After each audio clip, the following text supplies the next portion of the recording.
Assalamualaikum warahmatullahi wabarakatuh.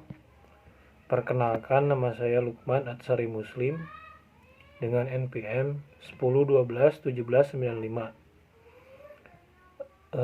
Fakultas Manajemen, kelas F1 Manajemen. Di sini saya akan menjelaskan tentang Ma'rifatul Insan, di mana ini tugas diarahkan oleh dosen pembimbing Ibu Dini Uluwiyah MPD, di mana tugas ini untuk melengkapi tugas UTS atau ETS. Ma'rifatul Insan. Apa itu Ma'rifatul Insan? Ma'rifatul Insan mempunyai dua kata, yaitu ma'rifat dan insan. Ma'rifat berarti mengenal, sedangkan insan berarti manusia atau diri sendiri. Jadi, Ma'rifatul Insan dapat diartikan mengenai diri sendiri. Secara istilah, Ma'rifatul Insan merupakan suatu proses mengenali dan memahami penciptaan manusia oleh Allah Subhanahu wa Ta'ala, yang mana manusia merupakan makhluk yang paling sempurna di antara makhluk lainnya. Sehingga ketika seorang sudah mengenali dirinya sendiri,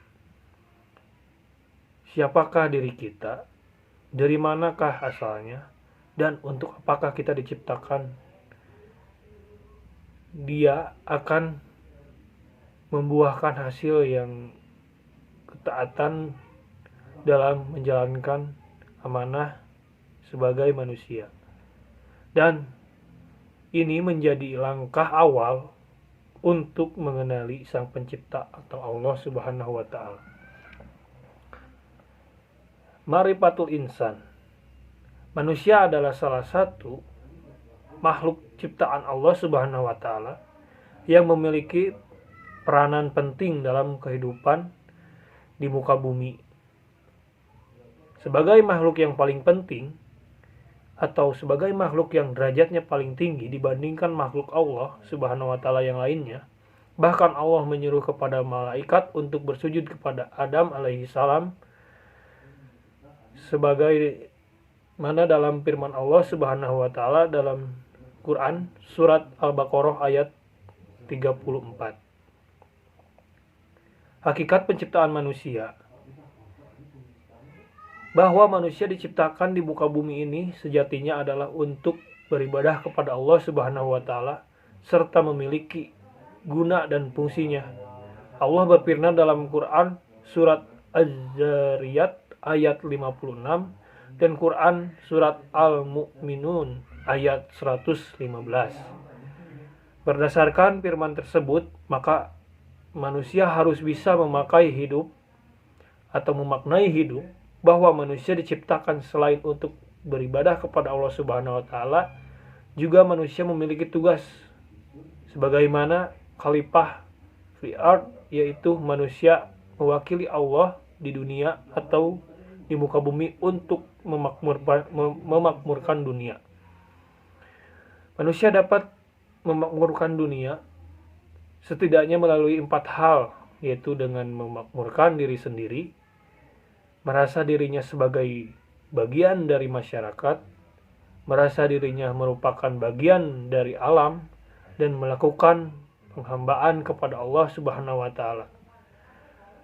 Allah menciptakan manusia melalui 2 tahap. Allah pertama kali menciptakan jasadnya, kemudian roh, dan dalam jasad itu sebagaimana pernyataan Allah Subhanahu wa Ta'ala dalam Quran surat Sa'ad ayat 72.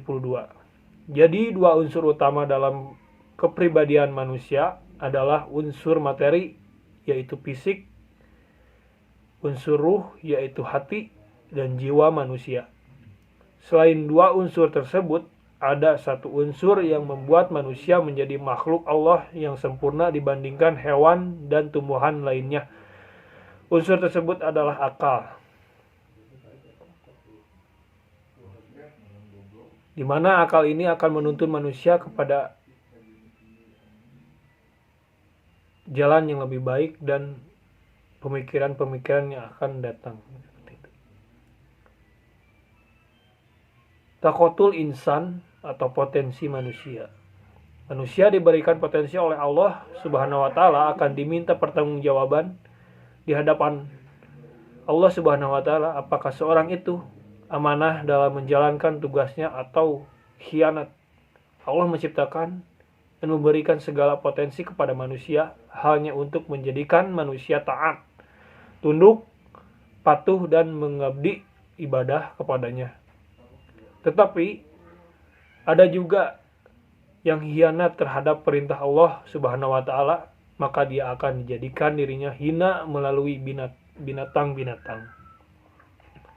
Potensi manusia menurut pandangan Islam, potensi manusia adalah suatu anugerah yang Allah Subhanahu wa taala berikan karena Allah menciptakan manusia dalam bentuk yang sangat sempurna dengan kemampuan dan potensi itu meliputi potensi jasmani, rohani dan akal.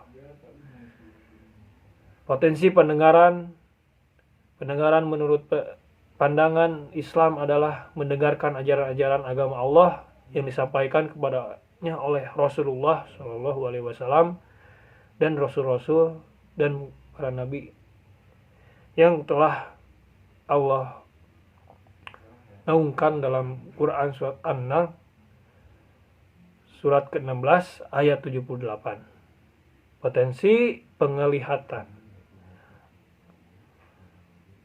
Alat yang digunakan untuk melihat adalah mata. Allah Subhanahu wa taala memberikan penglihatan dari mata tersebut sebagai anugerah untuk dapat melihat, memandang dan memperhatikan kejadian alam semesta ini. Di mana Allah berfirman dalam surat Al-Isra ayat 36. Kemudian potensi hati. Di dalam hadis ada yang menyebutkan tentang kepentingan peranan hati dalam menentukan akhlak seseorang. Bahkan Rasulullah Shallallahu Alaihi Wasallam menyifatkan bahwa baik atau buruk akhlak seseorang itu tergantung kepada hatinya. Kemudian Allah juga memberikan tanggung jawab. Tanggung jawab adalah kesadaran diri manusia terhadap semua tingkah laku atau perbuatan yang disengaja atau tidak disengaja.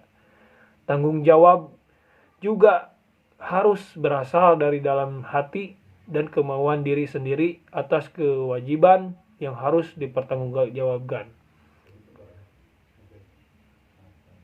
Kemudian al-amanah. Sikap amanah merupakan sesuatu yang dipercayakan untuk dijaga, dilindungi, dan dilaksanakan. Dalam perspektif Islam, amanah ditunjukkan kepada perilaku Rasulullah Shallallahu Alaihi Wasallam